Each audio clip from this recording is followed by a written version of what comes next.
Me interesaría comenzar con dos reflexiones que leí en la introducción del libro Historia del Arte de Gombrich con respecto al rol del arte y los artistas. El autor sostiene que no existe el arte en tanto tal con A mayúscula, sino que tan solo hay artistas. Entonces, la idea de arte puede significar cosas distintas acorde a la época y al lugar. La segunda reflexión tiene que ver con que las obras de arte no son fruto de alguna actividad misteriosa, sino que son objetos realizados por y para los seres humanos.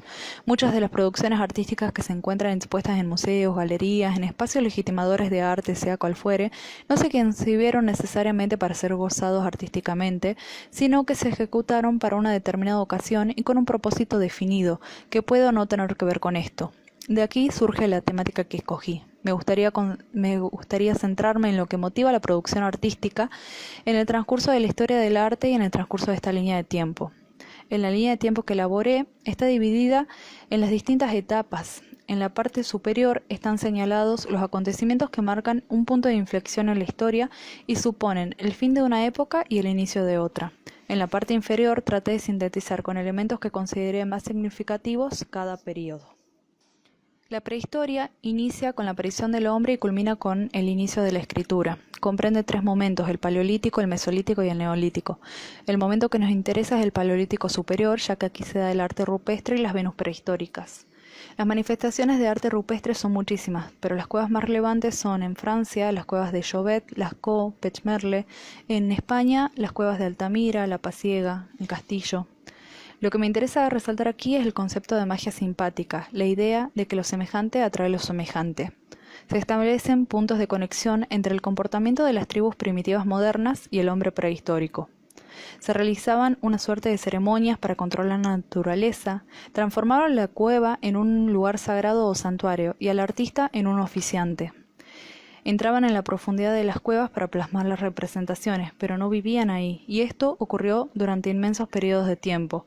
Utilizaban los relieves naturales porque se creía que el propio espíritu del animal estaba representado en la roca, literalmente al alcance de la mano. Las manos impresas o estarcidas tenían el mismo objetivo. Continuamos ahora con la Edad Antigua, que comienza con la aparición de la escritura y culmina con la caída del Imperio Romano.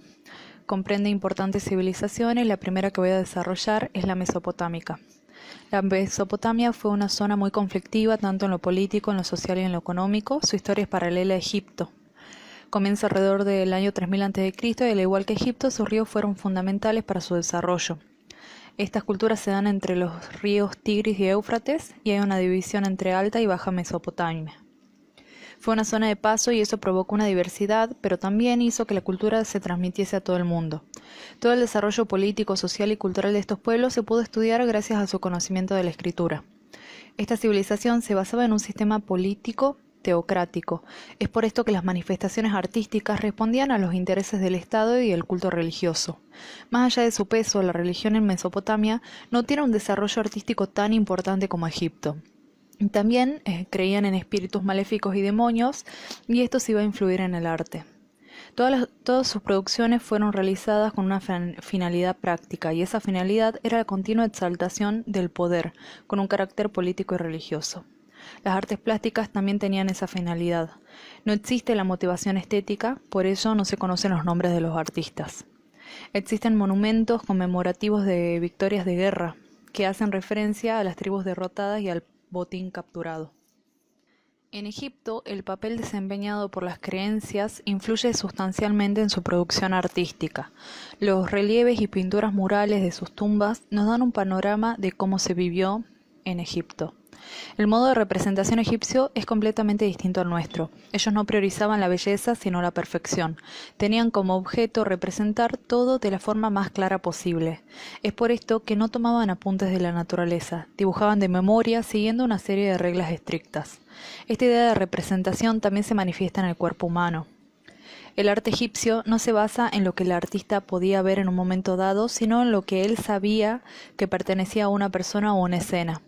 De esas formas aprendidas y conocidas fue de donde extrajo sus representaciones.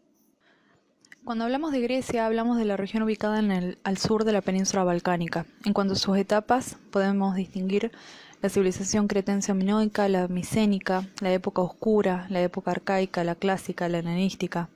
En las polis griegas existen zonas que podemos perfectamente identificar, que son la que corresponde a un área pública, el ágora, a un área sagrada, la Acrópolis, y a una privada, que son las viviendas. Para este trabajo me interesa centrarme en la Acrópolis de Atenas y particularmente en una de sus construcciones, el Partenón.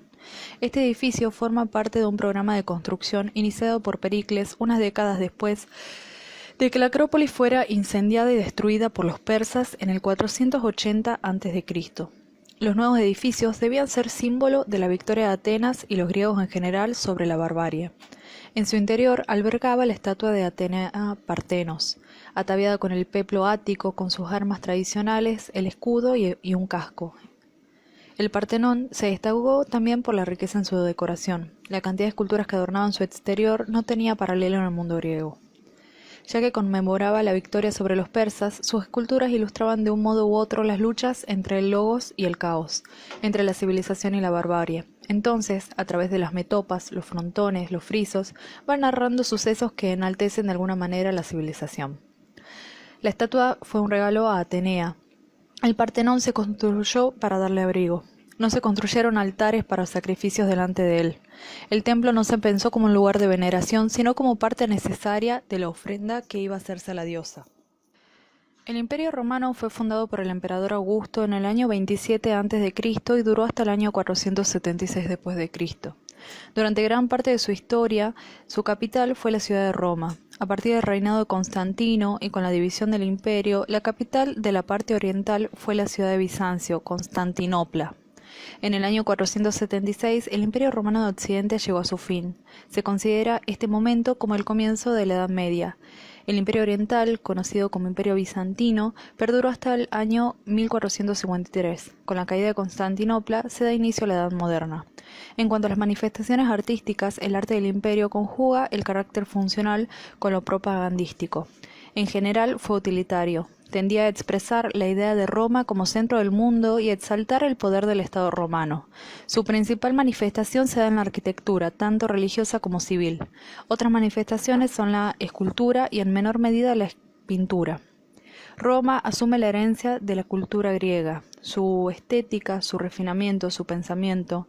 En la arquitectura, por ejemplo, el uso de los elementos griegos se da con otro fin. Ellos no conciben como fin supremo de un edificio la belleza y la armonía, por ejemplo. Van a optar por un fin más práctico, duradero, sólido, utilitario. Los romanos iniciaron la escultura imitando a los griegos, pero fueron más realistas y orientados al retrato. Esculpieron muchos bustos y estatuas, como la estatua del emperador Augusto y la estatua de Marco Aurelio.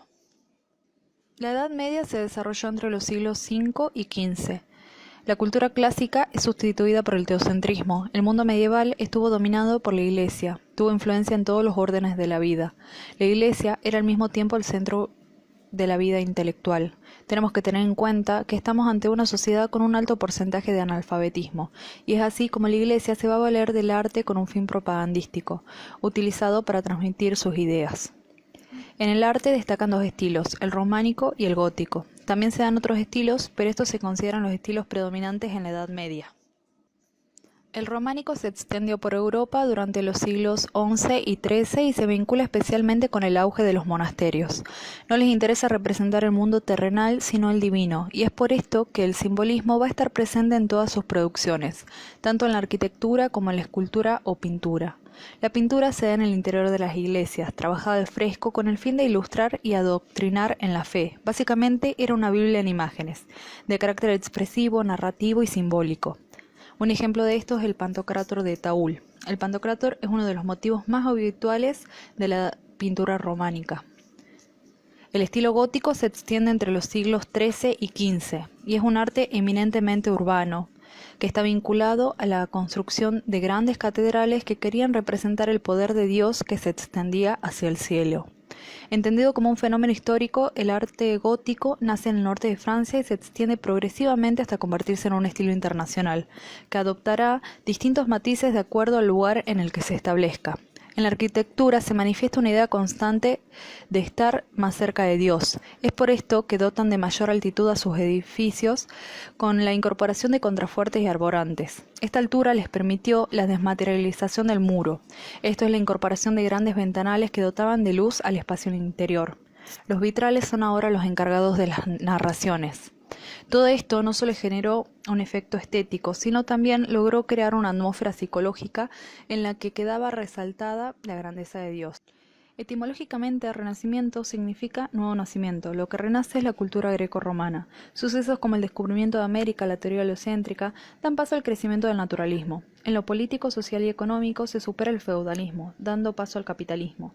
Aparece una nueva clase social, la burguesía. En la religión, la iglesia ya no es tan fuerte. La religión sigue siendo importante, pero se la vive desde otro lugar, es más humanizada. El individualismo permite al hombre reconocerse a sí mismo y a su capacidad para pasar por el mundo. Se da una renovación en las artes plásticas por el descubrimiento del hombre y del mundo. Otros puntos importantes son la idea de asignatura, el ascenso del artista que supera el taller y comienza a tener reconocimiento. Ya no se vale por el gremio, sino que comienza a ser buscado y valorado. La idea de artista genio, aquí el artista se libera. Y el rol de los clientes, los mecenas, también resulta fundamental en este desarrollo. Las obras comienzan siendo de carácter público, generalmente encargos de iglesias, y luego el consumo se amplía dando lugar a las de carácter privado. En el Renacimiento se amplían también las temáticas, logra una expansión en lo alegórico, en lo mitológico y en lo profano. En cuanto a sus etapas, algunos autores definen el Renacimiento como el periodo que va desde el 1400 al 1600. Otros incluyen el Trecento como una suerte de pre-renacimiento o proto-renacimiento. En general se establecen un primer renacimiento que corresponde al 480, en el que se toma a Florencia como sede principal, y un alto renacimiento o clasicismo ubicado en el 580, donde se toma la muerte de Rafael como el límite del Renacimiento. Aquí Roma se transforma en el centro cultural. Se intenta posicionar al poder papal y mostrar la grandeza de la Iglesia católica con el arte y su cultura. La plástica del Renacimiento es una idea en sí misma, un experimento intelectual, un intento de captar y analizar mentalmente la realidad. Todo el arte tiene su peso y su dirección puestos en esas ideas.